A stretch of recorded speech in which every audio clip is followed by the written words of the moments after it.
Hello, my beautiful friend. Welcome back to Meant to Bloom. This is the podcast where we talk about real life motherhood struggles and tips and tricks and all the kinds of ways to simplify life so that you can get back to living the life you love, something you enjoy, just full of peace and love and joy. I'm your host, Britt Clarkson, and I'm really, really glad you've chosen to join me here today. Today, I was on Pinterest, as I frequently am. I'm trying to replace my doom scrolling on social media with scrolling on Pinterest because at least it might spark some inspiration to do something or to do something differently. I feel like I'm educating myself rather than just filling my mind with noise. Anyways, I was on Pinterest and I saw a 30-day self-care challenge. And I've seen posts similar to this hundreds of times. I think I've probably even made a post similar to that in the past. But this time it struck me and I was like, self-care challenge. How many challenges have I done with the intent of creating ease and peace in my life? It's an oxymoron. It just occurred to me today that a challenge for ease is an oxymoron. A challenge for self-care should not be a challenge. It should be easy. Am I right? Um, and I know that it's not meant to be an oxymoron. It's not meant to defeat it, but I was seeing that and I was thinking every time I try to do a self-care 30-day challenge, it ends up making me feel worse because I start to judge myself on my performance rather than paying attention to how different aspects of the challenge are making me feel. I get that the idea is meant to expose you to more types of self-care so that you might find something that works for you and start incorporating it into your daily life so that you can actually get the self-care and see the change that you actually need in your life. But I just start seeing it as this checklist that I am meant to get 100% on. And if I'm skipping days or I'm not doing it or I give up, then I equate that to my own failure. And then all of the self-care I have done, all of the mental mindset work I have done, all of the mental health practices I have done, then become null and void, flush it down the drain. That has nothing to do with today's episode. But I literally just saw that because I was distracting myself from recording by going on Pinterest because I don't know, I've gotten this habit and I'm addicted to my screens. I'm addicted. I really am. There's no other way to say it. And I'm in recovery for my phone and television addiction right now. I'm big time addicted to screens. And so I sit down to record something, and of course, I'm just going to open up my screen. It's bad. It sucks. So yeah, when I saw that and I got an idea, oh, I should, share that with my friends. I was like, hey, I'm going to pop on, share this with my friends. Let's cut the crap. Let's get back to this. Let's do the thing I came here to do. Right. That being said, what I am here to talk about is a little bit of mindset stuff, a little bit of mantra stuff. This is an episode dedicated to the one phrase that will end your overwhelm and your anxiety. Now, I am borderline ADHD. I'm saying that because I've never been diagnosed ADHD, but I do have a lot of characteristic traits that are in line with someone with ADHD. And typically, what I have discovered through my researching, because I have been diagnosed with clinical long-term depression, I do believe it is simply the neurodivergent bit of depression that I tend to have in my mind. And I firmly believe that they're going to come out with some new diagnosis in the next few years that is for the long-term depression that I have, where it is not accompanied by sadness, but it's not quite ADHD or autism or anything like that. But it is it's very much neurodivergent. My brain just works differently.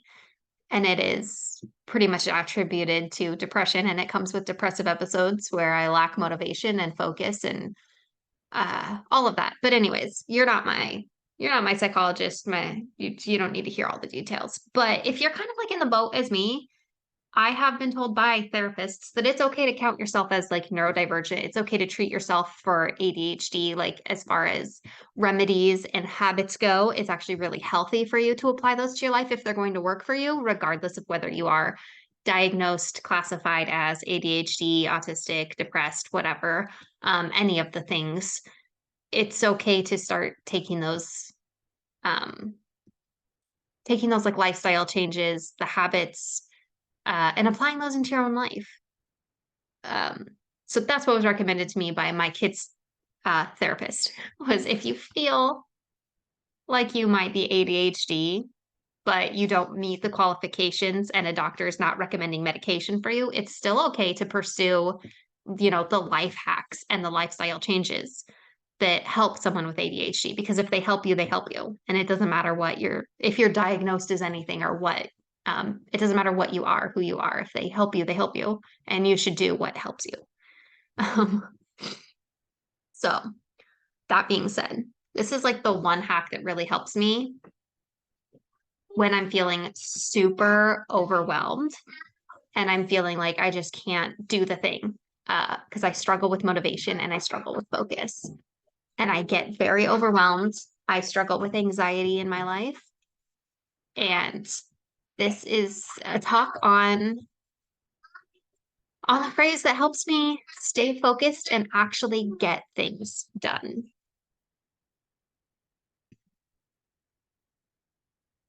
First up, what I want you to do is recognize how far you've come.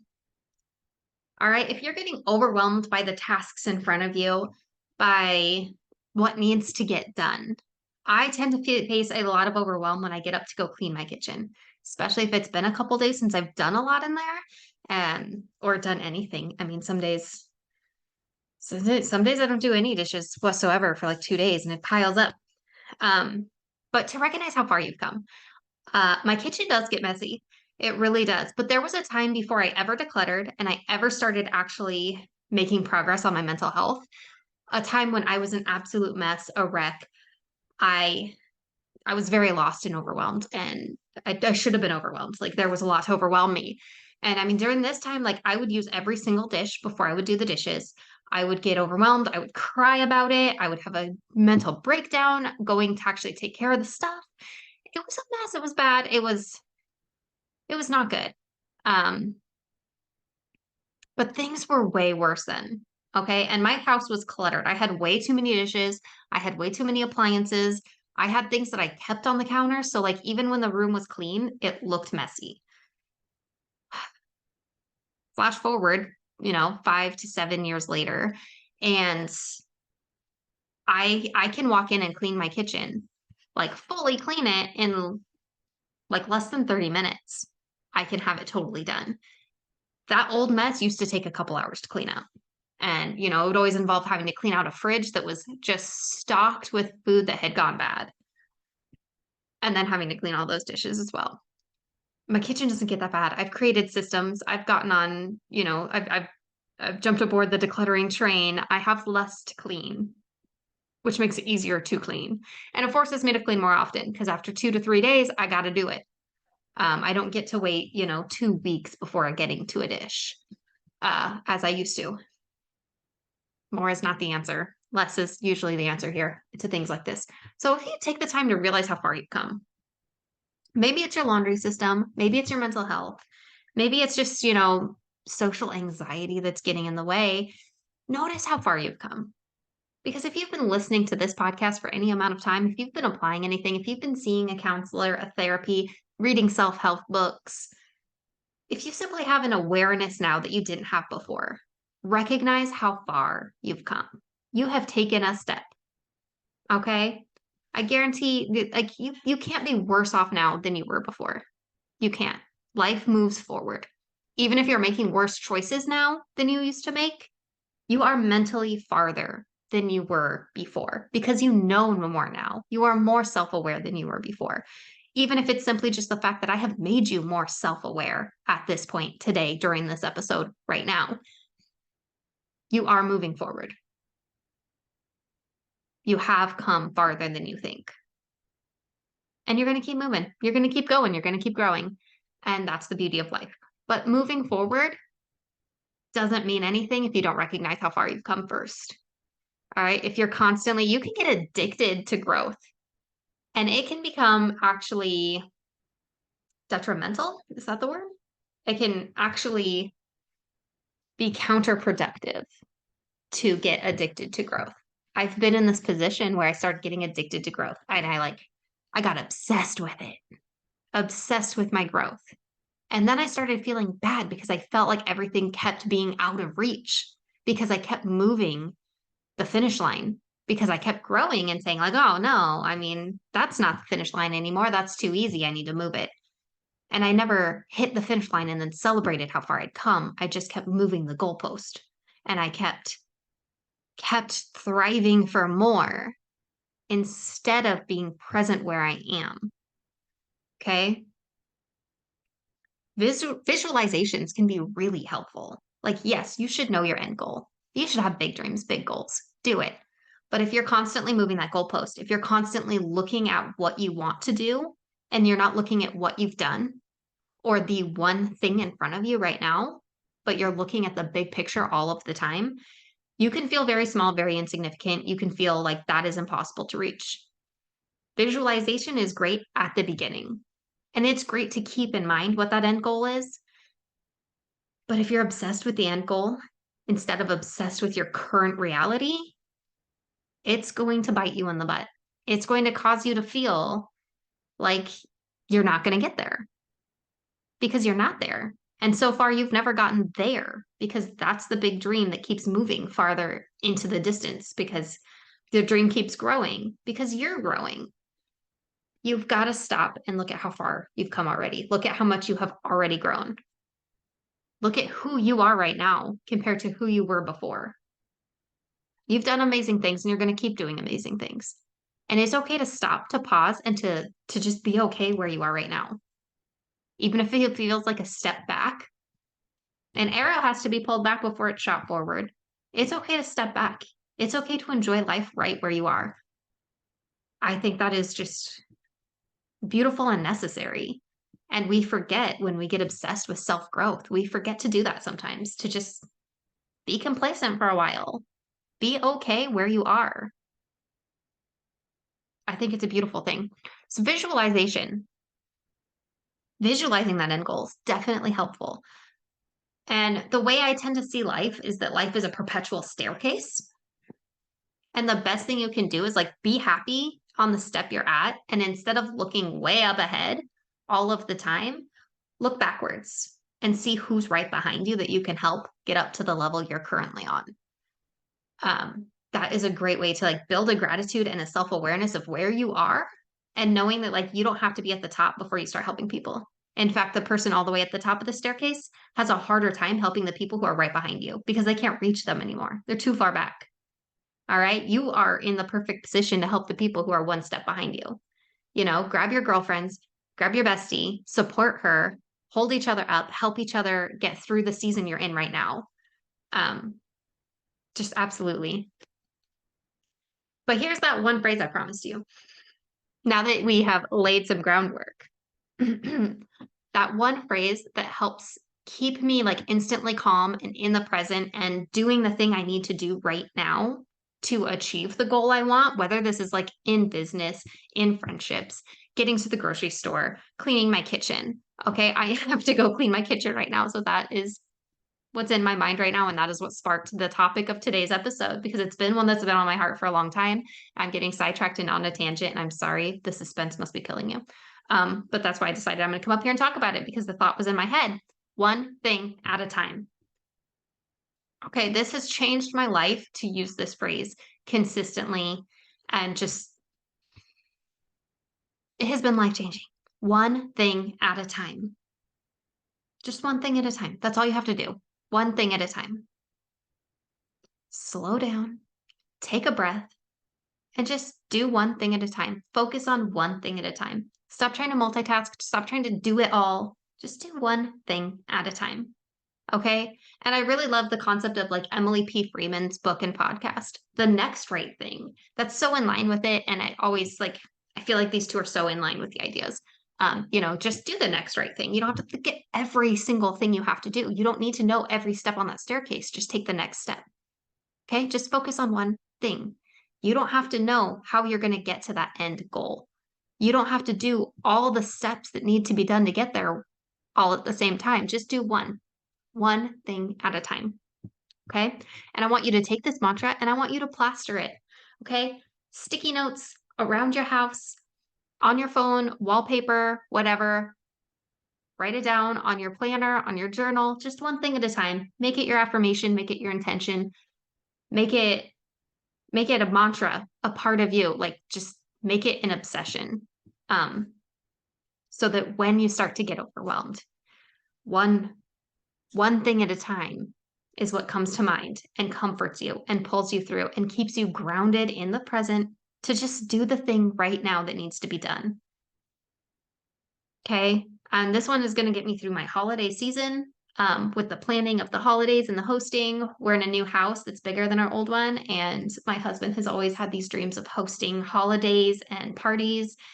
And we finally have the perfect house for it. So I have no excuse not to do it. And I'm finally like in a mentally healthy place where I can host a holiday party without completely losing my mind because I keep things simple and I do one thing at a time. One thing at a time. Okay. And I do have to tell you the tangent, like just a story. So I post-it noted this in my kitchen because that's where I tend to get the most overwhelmed and distract myself from having to do the dang thing until I have to do the dang thing. Um, so I posted one thing at a time on a post-it note on my microwave so that I would see it when I walk in there and get overwhelmed by the idea of cooking dinner or cleaning the kitchen. And so this post-it note says one thing at a time. And I put it up on my microwave because that was the most central location, eye level. I'm going to see it every time I'm in the kitchen trying to do something. Just one thing at a time. This happened like a year ago when my oldest was 6. So he couldn't really read yet. And he asked me, what does that say? I'm like, oh, one thing at a time. And I didn't think anything of it. I come back later and there is a post-it note with the number 1 on every kitchen appliance. And I'm like, hey, bud, what's this? What's this say? He goes, oh, one thing at a time, just one thing. And I realized he misunderstood. He misunderstood the post-it note. He thought I was saying you could only put one thing in the microwave at a time. So he went and said we could only put one thing in every appliance at a time. And I thought it was so cute and so funny. So now also whenever I think of one thing at a time, it makes me laugh, brings me joy. And it really grounds me and brings me back into like the moment and why I'm doing the things I'm doing. Because I love my kids to death and I just love them dearly. They're the best. And just pay attention to how far you've come into the little things in life. Take delight in them. Take the time to delight in the little things. All right. I'm going to keep this one short today. I love you so much. Just one thing at a time. Please remember. And I really hope that helps you through your holiday season. And if you could comment below or send me an email or get a hold of me on Instagram, whatever you do to get a hold of me, reply to the podcast, submit a podcast topic. What does it say? Submit a question or topic for the show. You can use that link at the bottom of the description to reply, or if you're watching on a platform or listening on a platform that allows commenting on the episode, go ahead and comment. What is your favorite mantra that helps you through when things get stressful and tough and heavy? What is the mantra or phrase or song lyric or Bible verse that just pulls you through? Okay. I'd like to build community and have us share these things with each other. All right. I love you, friend. Thanks for being here. Oh, before I go, I have to tell you, the epic sale is coming to an end. I'd be the worst if I didn't put this out there and make sure that you were totally aware. Okay, November 11th is coming up, and that is the end of the epic sale. And it's not only the end of the epic sale, it is the end of everything. It's not the end of everything. It's not the end of the world. It's not that. I don't know why I said that. But I am archiving all of my courses and downloads, and there will be very limited things available to download and purchase online. My Amazon store will still be going. All my Amazon and my journals and my planners and the Happy Mom Brain will always be available on Amazon currently for now. Those aren't going away right now, but the Etsy store is closing down. There's only 4 items left in there. They are 75% off, pretty much all less than $1 at this point. Get those if you want those because those are expiring. And the my courses and my downloads that are on Teachable are all expiring. If you buy them, you have access to them for as long as Teachable is a thing. But my account is going to the free version, and I will not be able to sell all of them at one time anymore. So I will likely be moving them to a new platform in the future or just repackaging them differently, selling them differently at different price points. But if you want the most bang for your buck, get these things now because they are on super epic, amazing sale. And you don't need any promo codes, just follow the links below and get them. If you can't find the links, go to it's blossomacademy.teachable.com/courses, and you will find them all there in case you're listening somewhere without clickable links. But the number one thing that I want you to know about is the Happy Mom method, because this one, $79, was priced at $3.99 before. It's valued at over $400 because of all of the content in it. It will get you all of the downloads that are currently on Teachable, all of the courses that are currently on Teachable. This is Unblock Your Joy course and Love Your Home course. Those are the big kahunas in the package. It also gets you a digital download of the Happy Mom Brain, which is the workbook that started it all. It's an amazing resource. If you're an overwhelmed mom, get this, get started, dive in. One thing at a time, because it can seem overwhelming to buy this huge bundle, but it's amazing savings, amazing deals. It's all of the things that I can currently give you to help you make the most of your mom life. Get your mindset right, start showing up differently in your days. That's what this is all about. Start with Unblock Your Joy. That's my biggest recommendation. Start with the Unblock Your Joy course. It's going to get your mindset right. It's going to get you showing up every day correctly. And then if you move into the Love Your Home course, this is how it was designed to go unblock your joy, love your home. And then a future third course that I want to create, which will be added to it if you do buy it, and you will get the new course in the future.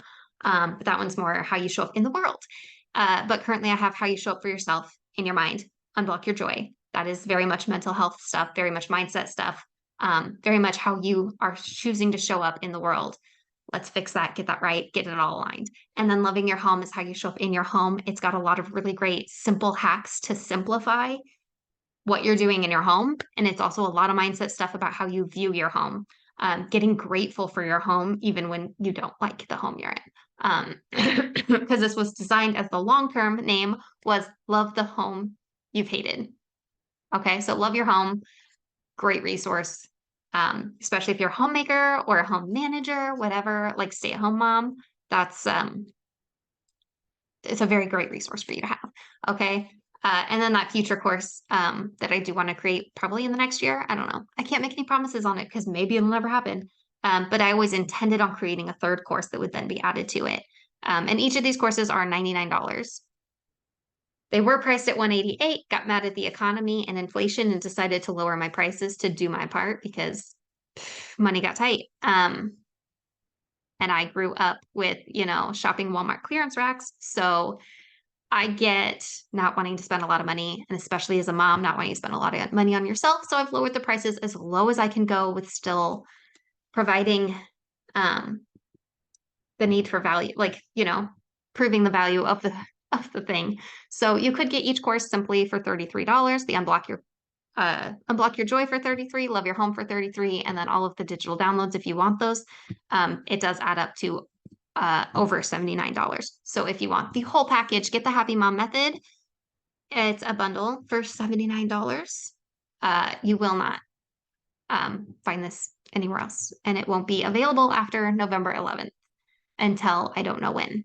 Can't make promises. I envision myself figuring this all out in January, but who knows what the holidays bring. I'm not putting pressure on myself to bring it all back right away as fast as possible because I have had it available for you and I want you to get it if you want it. We'll talk again in the future about this, but soon you're not going to hear about this stuff. So I got to get it all out there. I love you so much. Anyways, thank you for listening. Thank you for being here. You are the reason I do what I do.